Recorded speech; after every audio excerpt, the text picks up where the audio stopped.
Hey folks, this is Kelani. It may seem like our adventures in Mechagon and Nazjatar just started a few days ago, but the next patch is already getting set up on the public test realm. The last few changes and tweaks are being made, and the full patch won't be available for quite a while as per usual, but patch 8.2.5 should be available for testing on the PTR very shortly. We'll get to see where the story goes from here, get a bunch of new features to play around with, and find out what our next adventure has in store.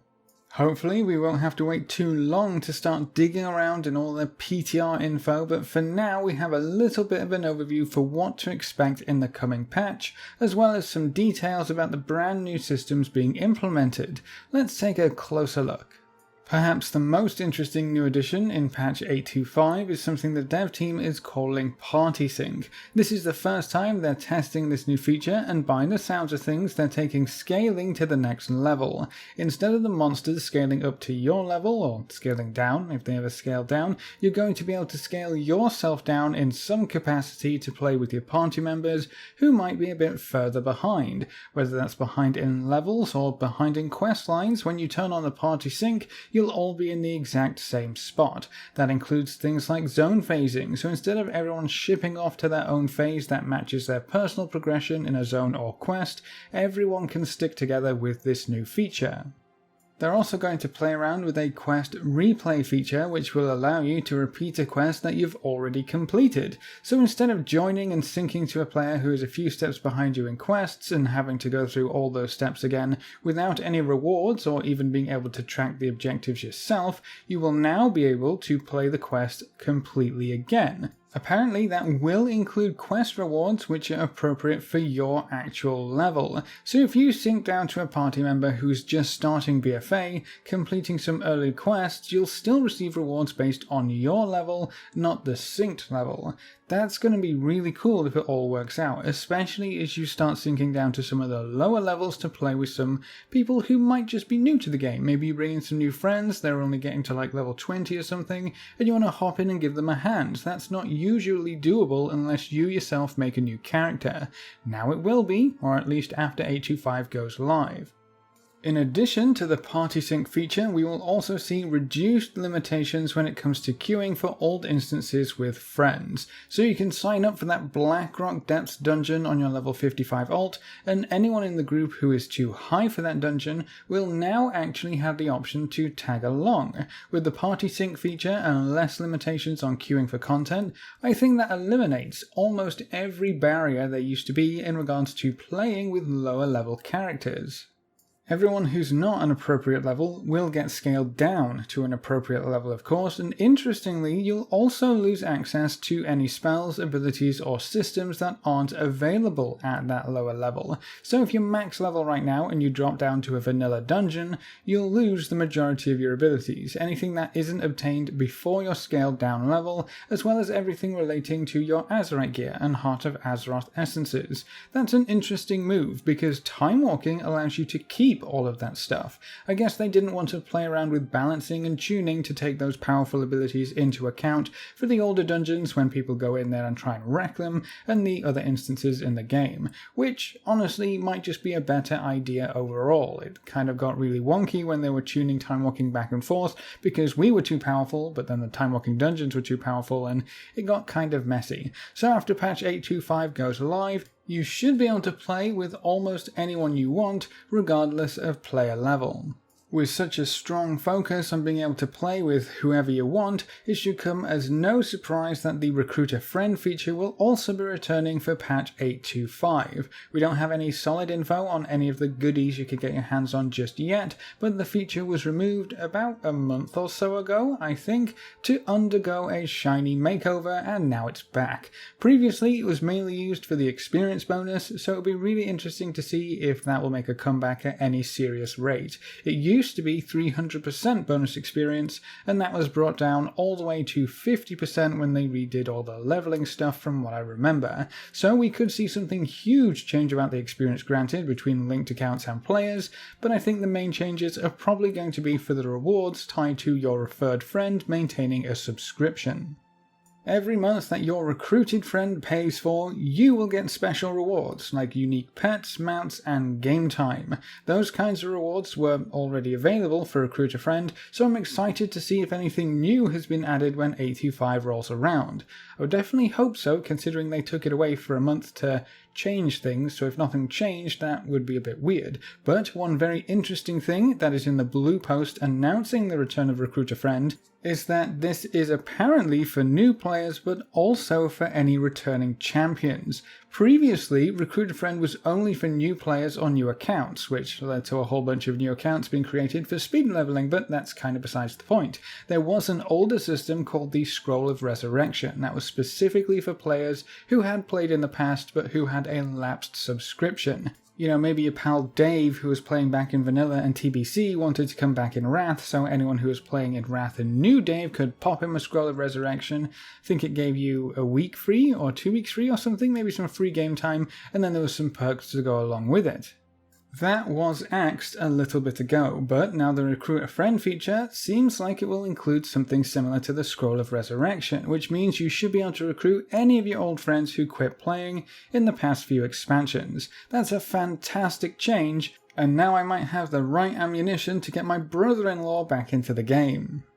And then there's another addition to the game when it comes to scaling down your character, a new time-walking raid. Whenever the Cataclysm time-walking event comes around, which isn't really all too often anymore with how many time-walking events we have going these days, but whenever it's Cataclysm's turn, the Firelands raid will be open for a new time-walking adventure. So we're all scaled down, everyone gets to whip out their old legendaries, all that good stuff, and take the fight to Ragnaros once again. The Firelands raid is going to be a tough nut to crack, I think. Some of the encounters are quite technically challenging. It's super interesting seeing the older expansion raids as time-walking options because you can really see the difference between encounter design in the various expansions. Vanilla was quite simple and oftentimes very punishing. TBC was similar but with more complex mechanics, and honestly I think as you progress through the many expansions we have, the fights just get more and more complicated. There's more bits and bobs, more dials to turn, and you just have to get more done in any given encounter. Comparing some of the raids from Vanilla to some of the raids we have right now in Battle for Azeroth is night and day. So for that kind of reason, I think Firelands is going to be a blast. You have a boss which needs people to attack the right limb to turn the boss the right way so he doesn't run to the lava, one where a few people have to fly up into the air through rings of fire to get some damage buffs, one where players have to go up into the top layer of a nest of webs.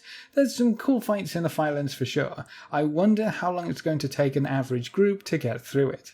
Something else that a lot of players have been waiting for is finally making its way into the game as well. The B mount has been teased for far too long, so you should be glad to know that in patch 825, the Buzzy B mount will finally become available. The best part is we don't even have to guess about where it comes from this time either, though the actual source may frustrate quite a lot of players. Are you ready? Are you sure? You might want to sit down. The B-mount will come from quests and maybe a new reputation in Stormsong Valley, and will be available to Alliance players only. That's correct, Alliance players only. Now, while this isn't a complete surprise, it probably won't sit too well with any Hordies out there who are desperately collecting a mini B collection to go along with their favourite new mount. So this is going to work kind of like the Pterodactyl Horde-only mount that came from the Egg Quest. One Horde-only mount, one Alliance-only mount. From what I understand, the Alliance can ride around on the Horde-only mount if they have it collected on a Horde character, so it's not completely out of this world that you can still ride around on a bee as a Hordie. You'll just need an Alliance character leveled up to actually get the bee in the first place, and then you can ride around on your main character. We don't know if this is going to be a long-haul thing where you nurture up a teeny bee into a grand mount, but the special mounts typically aren't all too quick. The blue post does call the process a honey of an adventure, so it's probably safe to assume that a lot of steps will be involved in the B mount acquisition. If you've been super stoked for the B mount and you don't have an Alliance character yet, you should have plenty of time to get one leveled up before 825 goes live, so you don't have to give up on your dreams just yet. We don't have much more info on what patch 8.2.5 will bring our way, but we do know that somewhere along the way we'll be celebrating World of Warcraft's 15th year anniversary. That's pretty awesome, and we'll get an in-game event to really get the party started. The big showstopper for the celebration is a set of 3 unique raids which have iconic encounters from past expansions and an old-school style Alterac Valley battleground, aka 3-day-long Alterac Valleys or even longer, so I hope you don't have anywhere to be that week whatsoever. I'm sure there will be plenty of loot to nab along the way, but if you complete all 9 bosses you'll get an Obsidian Worldbreaker mount. It's basically a smaller version of Deathwing, which means it's one of the most epic mounts we've seen in quite a long time.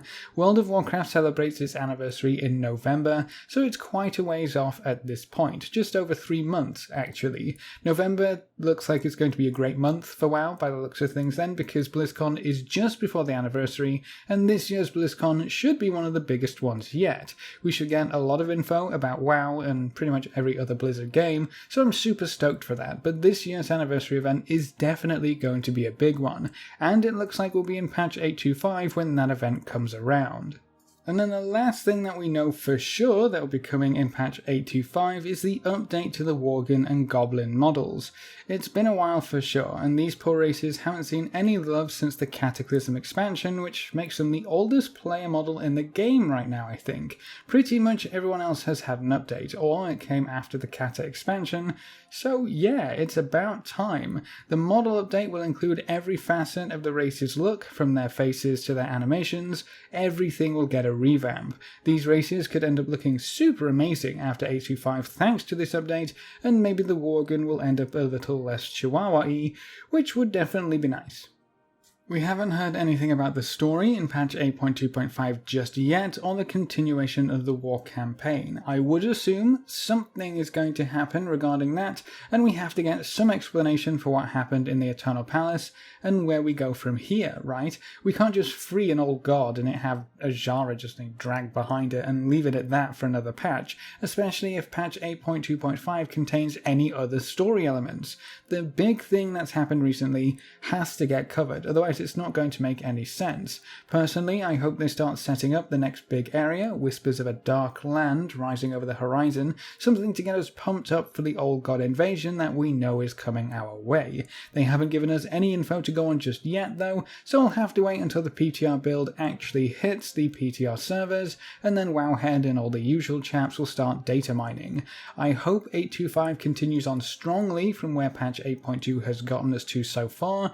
I think we're in a pretty decent place right now, but patch 8.2.5 could stumble and fall, and if it does I can see many players giving up on the rest of the expansion, which would be a real shame, especially if 8.3 blows us out of the water. But as I said, we'll have to wait for the PTR to get a bit closer before we can really talk about the specifics.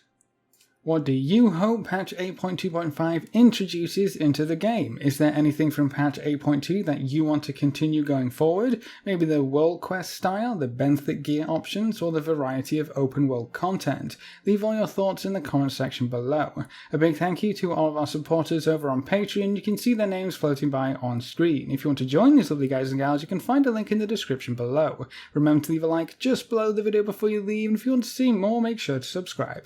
But apart from that, thanks for watching folks, good luck and have fun, and as always I will see you next time.